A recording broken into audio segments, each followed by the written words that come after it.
we remain steadfast in our commitment in delivering local news that matters. Stories that inspire.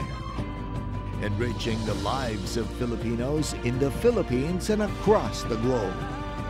This is your GMA Regional TV. Buong puso para sa Pilipino.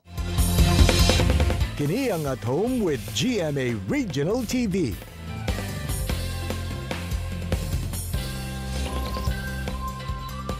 Maayong buntag Southern Mindanao ug South Central Mindanao. Kini ang At Home with GMA Regional TV. Atod damo ang mga importanteng balitang lokal sa Northern Mindanao ug Caraga Region. Kini ang pinakahalapad nga pagbalita gikan sa Western Mindanao.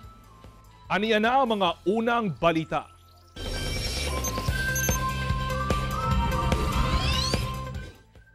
Kasundaluhan sa 4th Infantry Division sa Philippine Army nagpasidaan sa mga mukandidato karong barangay and sangguniang kabataan elections nga dili magpagamit sa rebelding grupong NPA. Ilabi na sa paghatag og permit to campaign sa Bukirong Bahin.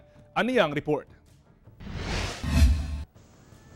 Nagpahimangno karon ang kasundaluhan sa 4th Infantry Division Philippine Army ngadto sa mga mukandidato sa umalabot nga barangay and sangguniang kabataan 2023 elections nga dili magpagamit sa rebelding grupong NPA. Sumala sa kasundaluhan nga karong panahon sa eleksyon, posible na sab nga mulihok ang maong grupo ug mangayo sa ginatawag nga permit to campaign o permit to win.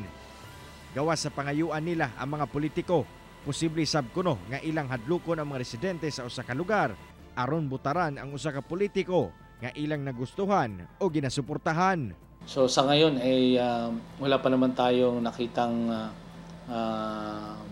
ganitong move ng CTG, but we're closely monitoring with the other law enforcement agencies, the PNP and other law enforcement agencies para ma-intensify natin ang monitoring natin with regards sa mga CTG na possibly conducting extortion activities sa area po namin. Hugot sab nga ginamonitor sa kasundaluhan, ilabi na ang mga barangay nga anaa sa hilit nga mga lugar. Kini aron masiguro nga luwas sila sa impluwensya sa rebelding NPA. So aside from that, we are in support role to the PNP and COMELEC in the implementation of the rules regulation, ensuring na safe at free from danger yung mga voters natin, and of course yung mismo the voting process sa iba't ibang mga polling centers. Ugaling adunay mamonitor nga mga kadudahang tawo sa inyong lugar, dili matud pa magduha-duha nga moduol sa otoridad o kaha i-text o tawagan ang hotline number sa 4th Infantry Division Philippine Army nga 0956 536 0599. Kauban si Makoy Simpron sa kamera. Ako si Cyril Chavez Para sa At Home with GMA Regional TV. Artworks nga makita sa usa ka overpass sa Davao City hinimo sa usa ka homeless. Ang maong obra gidayeg sa mga mulabayay. Apan ang maong hinimuan gikonsiderang vandalism sa barangay tungod wala kini pagtugot sa mga opisyales. Ani ang report? Mga painting sama sa Bible verse, mga hayop, city lights, kabukiran o guban pa. Kana ang musugat sa imong pag-agi sa matina overpass sa Davao City. Kinsa ang magdahom nga hinimo kini sa usa ka homeless. Kinsa nagpuyo mismo sa maong overpass. Siya si Robert Waga, 60 anyos ug taga Davao City. Saysay niini bata pa lang daw, hilig na niya ang paghimo og artwork sama sa painting. Bata pa ko, mga 9 years old ako, yung lido ko drawing. Masok ko, gula ko mama sa una ka, hoy, pamahaw na rin, sige nag-drawing niya. Hantod na dala ni hantod. Oh, hantod na, tiguwang na ko. Gidungag niya, hugaw kuno kani adto ang overpass. Hinungdan nga iya kining gilimpyuhan. Hangtod sa nakahuna-huna kini nga iyang pintahan ang pader sa overpass. Ako alang sa wili nga malimpyuhan lang po na ako ni dire para na-preview. Kaysa ako nalaging giingon ni mo nga, oh. Ano wala gudo? Oo. Mga prima, babaho niya. Siyempre, dire ko maghigda, dire ko makaon. Himo na ako ng tibaling mansion dire. Busa makalingi gayud ang mga tao nga moagi sa maong lugar. Na-amaze me kay halos malukop dani atas Ano lang, like, asa siya gikag idea. Everyday jud like kanang masking gabi gani kay ga drawing Japon siya or ga paint Japon siya mo na maka-amaze jud kayo like kanang pag magawas mi no like mga 5:30 kay kanang stressful kay mi kay kanang tuod lagi sa amo ang kuan akad tapos kanang makita mga verses good ga kanang maka-motivate jud siya. Kay base katong dati mo good clean pa kay ni diriya tong sugot na nabot to siya magnabuhayan ba kay gwapo kayo ang mga buhat niya dito. Unique magid kayo tapos may mga stories good every week every panel. Kay kung makita ninyo like mga dagway lilay pud mga style. Ang mga materyales nga gigamit ni Robert, mga donasyon gikan sa mulabayay sa lugar. Gusto gid sila nga kursunada sila. Gusto parehas ako nga mao nay habit nako. Habi nako ang pag painting, drawing, mga lettering. Naka nila sa ilang gusto silang kagalingon. Kumukuha pa ba silang kurso pero kung mauna nga kung sila mo natingin mo mga mo kurso naka nila kung kursunada sila hinanglan uban na nila o kanang self-reliance encourage silang sarili nga malingkamot sila o uban sa pag-ampo sa pangalinya sa Ginoo. Apan gibutyag sa Barangay Matina Crossing kung asa sakop ang maong overpass. Wala nilag natugutan ang pagpinta ni Robert sa overpass. Baka konsidera ko no kining vandalism. Sanglit wala kini nananghid sa barangay. Yes, naay variation kay because naay mga kuan na basta di ta mananghid no. So naay mga violation but case to case at siguro na ang atong interpretation sa laws kung nakatabang siya so ato lang sang i-consider siguro kanang balaod na basta dili lang makadaot sa in the eyes of the public. Magpaygayon og inspeksyon ang Senro Davao sa maong overpass. Kung unsa kuno ang ilang assessment, i-endorse kini sa DPWH. Sa karon naghimo na og lakang ang Barangay Matina Crossing Social Welfare and Development Office aron matabangan kuno si Robert.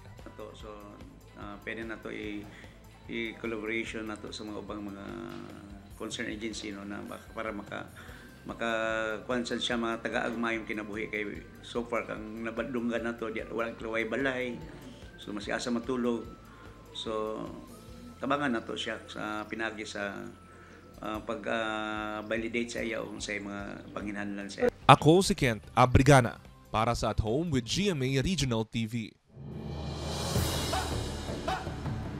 Department of Agriculture Region 10 naglaom nga sa mga mosunod nga bulan mudaghan na ang supply sa humay nga moresulta sa pag-ubos sa presyo sa bugas sa merkado. Bureau of Plant Industry 10 gipaniguro sab nga walay hoarding sa bugas sa rehiyon. Ani ang report. Base sa projection sa Department of Agriculture 10, subay na sab sa ilang ginahimong pagtuon sa mga local farmers sa tibok Northern Mindanao. Dako kuno ang posibilidad nga mukanaog na ngadto sa normal ang presyo sa regular o well-milled rice sa mga merkado sa Region 10 sa mosunod nga bulan. Ilang gilauman ang daghang supply sa humay pagtungtong sa Oktubre. Sanglit sugod karong Setyembre, hinay-hinay na nga nakaharvest ang mga mag-uuma ug taas nga bulto sa harvest season sa local farmers karong Oktubre nga ilang ginalantaw nga mudaghan ang supply sa humay. Sumala sa DA10, makabot na ang supply sufficiency nga moresulta sa pagbalik sa normal nga presyo sa bugas. Until the end of the month, until December, sa local palay production nato, natay 113% sufficiency level sa local production. So hindi na nato masinati nga musaka. Kay gawas aning local production, naapagyoy moabot nga imported. Gidugang sab sa DA10 nga ang sagunsong pagsaka sa presyo sa mga produktong petrolyo, dako sab og epekto sa pagsaka sa presyo sa bugas. Ilahasab na matikdan nga ubos ang produksyon sa humay sa bulan sa Agosto, hinungdan nga minus ang supply. During those times sa bulan sa Agosto, nakita nato nga ubos yun ang atong local palay production ikumpara sa atong consumption sa tibuok Northern Mindanao. Gibutyag sab karon sa Bureau of Plant Industry 10 nga sa sagunso nilang gihimong inspeksyon sa mga registered warehouses og bugas sa rehiyon, wala sila'y nakitang naghurding og bugas. Matag simana kuno ginalibot nila ang mga bodega aron masigurong naglihok ang bugas og walay nagpundo sa bodega. Sa ilang ulahing monitoring gikan Setyembre 9 hangtod 13, Moabot ngadto sa 8,107 metric tons ang bugas nga misulod sa mga warehouse. So with that, nagyapon tayo mga distribution list kung asa nila ipaingon ng mga distributor, so store. So napot tayo dita. So based on question sir, hoarding, para sa ako walay hoarding. Ginaplansa na sab kuno sa BPI ang posibleng partnership ngadto sa mga LGU aron mahimo ang mas paspas nga inspeksyon sa mga warehouse sa bugas, labi na katong mga wala na rehistro o illegal nga ga-operate. Kauban si Makoy Simpron sa kamera. Ako, si Cyril Chavez para sa At Home with GMA Regional TV.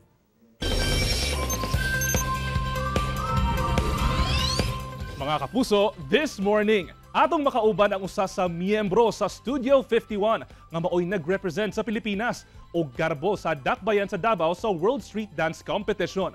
Mga kapuso, please welcome Renzo Pagsaligan of Studio 51. Good morning, Renzo, and welcome sa At Home with GMA Regional TV. Good morning, Sir Ken, and good morning sa atong mga kapuso. Salamat sa pagsubaybay diri sa At Home with GMA. Ayun, Renzo, how does it feel nga nakakaroon din sa At Home with GMA Regional TV?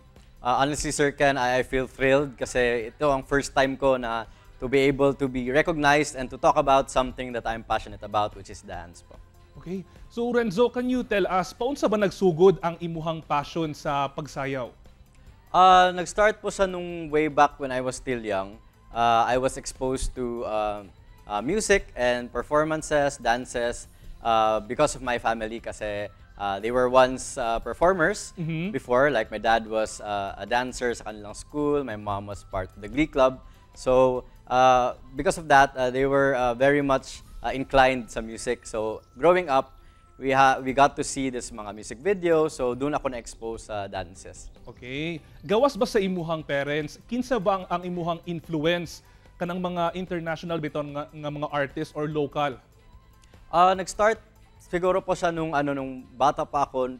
The biggest influence I think sa pag-perform would be Michael Jackson. He was a really great entertainer po. And before I used to really watch his videos, yung mga performances sa stage. And habang tumatagal po, I was exposed to a more broader na community sa my US, which is more on sa street dance nag-focus. Crews like Jabawakis, Kinjas, choreographers like Ian Eastwood, Brian Puspos. And dito naman locally po, one of the biggest influences of mine would be si Sir Brian Grandeza, who is one of my first teachers talaga and who trained me to become a competitive dancer. Yes, and 23 years after, no? Ikaw na ang nag-represent sa World Street Dance Competition. So, unsa ba imuhang na-feel nga sa imuhang kumbaga at a young age, ikaw na ang nag-represent sa Pilipinas? Every time I recall po, parang I'm just full of pride thinking about it na I was able to not just represent the country but also Davao City and Mindanao. Kasi before po, nabigyan ng opportunity ang mga taga Luzon to perform outside, and I'm happy to be one of those na from here locally na nakapaglabas din at nakapag-represent. Okay. Para sa imo, Renzo, unsa ba ang challenging sa imong style sa pagsayaw compared sa ubang style bitaw sa dancing? Since naging part na siya po ng competitive na scene internationally, one big factor is to really train hard and to condition your body ba, kumbaga, na kayanin. Kasi yung mga kapatid natin sa Asia, mga from Japan, Thailand, ang lakas-lakas nila when it comes to dancing. So it is a big challenge for us, local dancers, to really push ourselves to train. Okay. Renzo, before we end this interview, unsa ba ang imong mensahe sa mga buot mamahimong dancer? Just take that first step, and kahit hindi sa dance, kahit sa anything na feel mo you can be passionate about, just do it, try it. Kahit hindi lang sa mga bata, kundi sa mga ka-age ko ngayon, there's still time to do it, and just take that first step and malay mo you can get all the opportunities na you can. Daghang salamat, Renzo, og mga kapuso. Just sit back and relax og atangi ang amo ang idalit nga live performance kauban si Renzo sa pagbalik sa At Home with GMA Regional TV. Kini ang At Home with GMA Regional TV.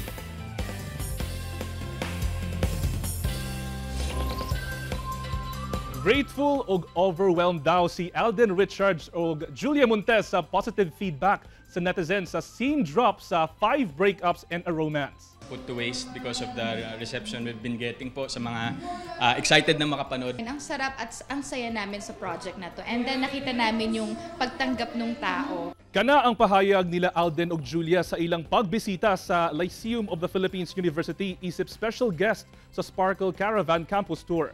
Gani, wala daw magdahom si Alden ug Julia nga moabot og million views ang ilang pasilip nga eksena sa ilang upcoming movie nga 5 Breakups and a Romance. Atong atangan ang karakter ni Alden isip si Lance ug ni Julia nga modala sa karakter ni Justin. Hapit na makita sa mga sinihan ang 5 Breakups and a Romance under GMA Pictures, Cornerstone Studios, and Myriad Entertainment. Gawa sa intense nga bakbakan sa mga tulungaan nga musalmot sa NCAA Season 99, angay sab atangan ang mga maghatod sa latest happenings gawas og sulod sa court. Ani ang report?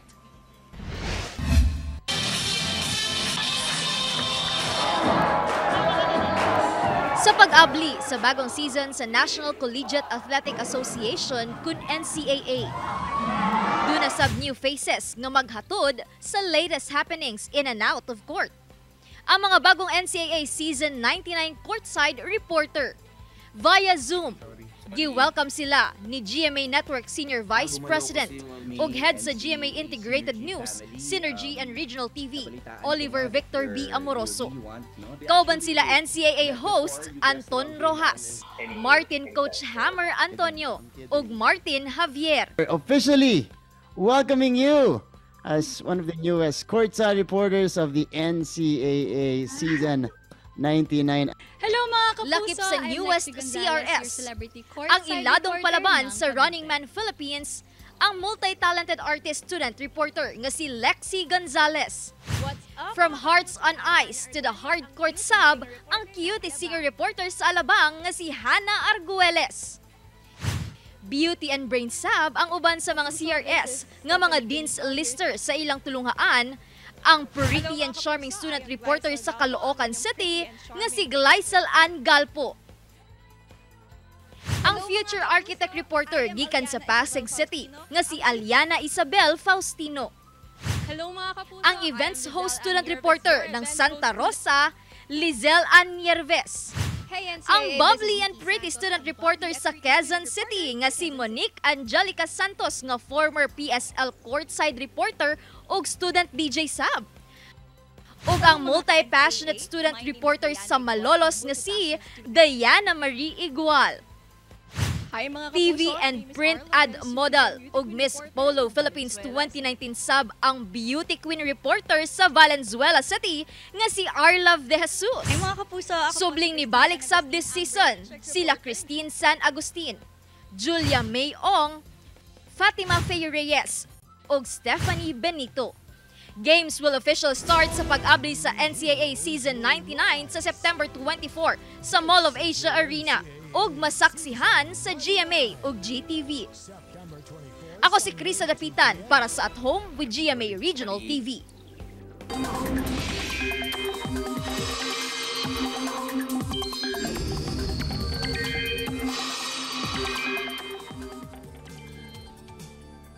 Unsa mang oras gikan karon mugawas na sa Philippine Area of Responsibility ang ginabantayang low pressure area. Among LPA ang naghatod og pag-ulan sa pipila ka lugar sa Luzon sa nanglabay nga mga adlaw. Ginabira sa among LPA ang hanging habagat. Sa karon namatikdan ng LPA sa gilayong 405 kilometers north-northeast sa Itbayat, Batanes sumala sa Pag-asa. Sa karon padayong nakaapekto ang habagat sa Southern Luzon, Visayas ug Mindanao. Karong buntag laoban ang pag-ulan sa pipila ka lugar sa Northern Mindanao, Caraga ug Davao Region. Base kini sa rainfall forecast sa Metro Weather. Magpadayon kini nga dagan sa panahon hangtod sa hapon ug mas salapad na ang makasinati og pag-ulan. Pipila sa mga lugar ang kusog ang ulan, mao nga mag-igbat sa posibleng baha ug landslide.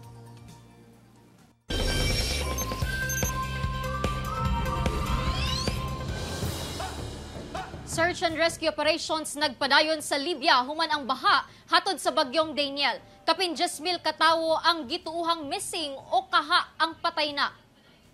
Padayon ang search and rescue operation sa gibanlas sa baha nga Derna City sa Libya human kini giigo sa bagyong Daniel. Sa kakusog sa maong baha, kining multi-story building ang gibanlas sa baha o gianod ang pipila ka pamilya nga anaa sa sulod. Ang naghaguros nga baha miigo sa City of Derna, human nga ang kusog nga ulan nga naghatod sa bagyo. Kini tataw ang grabeng danyo sa nagagubang dambalay, infrastruktura, mga sakyanan ug mga balay. Ang mga rescuers ang gipang-ukay ang kabaybayunan kung asa gianod ang mga biktima. Sa tala sa kagamhanan, anaa pa sa 10,000 katawo ang gituhang missing o kaha ang patay na. Hinuon pa dayon ang pag-recover sa mga patayng lawas. Search and rescue operations nagpadayon sa Libya, human ang baha. Giingong kalabira sa non-human, gipresenta sa unang congressional public hearing mahitungod sa UFO sa Mexico. Kini ang giingong kalabira sa non-human nga gipresenta sa Mexico sa gipahigayon nga unang public congressional hearing alang sa unidentified anomalous phenomena nga nailansab nga UFOs. Ang duha ka kalabira ang narecover kuno ni atong 2017 sa nasod Peru nga gituuhang ana-ana sa 700 ngadto sa 1,800 years old. Ang maong kalabira ang adunay lamang tulo ka tudlo sa matag kamot o pataas ang porma sa ilang mga ulo. Matod sa Mexican journalist ug researcher nga si Jaime Maussan, nga tadaw kuno sa porma pa lang nga dili kini usa ka tawo ang maong specimen. Mapamatud-an kuno pinaagi sa DNA aron masuta nga dili kini tao. Tumong sa hearing kuno sa phenomenon nga Aerial Space Protection Law kung asa ang Mexico ang unang nasod sa kalibutan nga magpamatuod sa presensya sa alien sa laing planeta. Usa ka NPA ang patay ug unom ka mga kanhi rebelde ang mitahan sa kasundaluhan human ang sagunsong engkwentro sa nagkadiyang lugar sa Mindanao. Ani ang report? Setyembre 5, gika-engkwentro sa mga personel sa 36 Infantry Battalion ang kapin 8 ka mga gituang membro sa New People's Army sa sitio Bakakaan, Barangay Bagyang, San Miguel, Surigao del Sur. May resulta kini sa pagka-recover sa usa ka M16 ug M14 rifle ug uban pang mga kagamitan. Setyembre 11, naka-engkwentro sa 2nd Scout Ranger Battalion ubos sa 901st IB sa Barangay Matikdom, Tandag City, Surigao del Sur ang grupo sa Guerrilla Front 30, Northeastern Mindanao Regional Committee o NEMRC. Sa engkwentro, may resulta kini sa pagkapatay ni Dexter Maca alias Jeric nga miyembro sa Platoon 1. Nakuha sab sa encounter site ang usa ka Bushmaster rifle. Ang Maca sa Surigao del Sur ay kilala po yan mga isang IP community, no, IP clan, no, si Jeric at isa siya sa mga na-exploit at na tinatawag natin na linlang ng CPPNP. Sa susamang adlaw, usa ka engkwentro sab ang naitabo sa grupo sa 88 Infantry Battalion sa kapin na pulo ka mga NPA nga miyembro sa Sub-Regional Centro de Gravidad Peddler SRC2. Nahitabo kini sa sitio Miaray, Barangay Mandahican, Kabanglasan, Bukidnon. Na-recover sa encounter site ang usa ka AK-47 rifle, usa ka M1 Garand rifle ug nagkadayang medical paraphernalia. Samtang, unom ka mga miyembro sa sandatahang Unit Propaganda 21C sa Guerrilla Front 21 ang voluntaryo nga mitahan sa 29th Infantry Battalion ug Kabadbaran City Police Station. Uban sa ilang pagtahan ang usa ka AK-47 rifle, duha ka AR-15 rifle, usa ka M4 carbine rifle ug usa ka M14 rifle. Ang nakikita natin is trending niya dahil sa palagi nating na enkwentro at yung may nagsusurrender because nakita ng mga itong CPP and PNP as per revelation nakita ng membro ng CTG na maganda yung pagtrato ng mga sundalo sa mga naunang nag-surrender. Padayon sab ang panawagan sa kasundaluhan ngadto sa mga nahibiling miyembro sa NPA nga mutahan na sa gobyerno. Kauban si Makoy Sempron sa kamera. Ako si Cyril Chavez para sa At Home with GMA Regional TV. Mga kapuso, truly inspiring and motivating gayud ang mga istorya nato this morning. Sama ni ining panultiho ni Nonito Donaire, usa ka Filipino-American professional boxer. All I know is that I'm proud to be a Filipino. Mao kadto ang mga uling balita sa Mindanao karong adlaw. Mamahimon ninyo kining makita pag-usab pinaagi sa pagbisita sa official website sa GMA Regional TV. Bisita ang among official YouTube channel o i-click ang subscribe button para sa pinakaulahing balita. Daghang salamat sa mga kapuso sa Mindanao nga nagalantaw kanamog sa mga kapuso abroad. Paday lang sa pagtutok sa mga lokal nga balita matag adlaw tungod sa GMA Regional TV. Local news matters. Kami sa At Home with GMA Regional TV. Tibuok puwersa para sa mas dakong misyon ug mas halapad nga pagserbisyo sa nasod.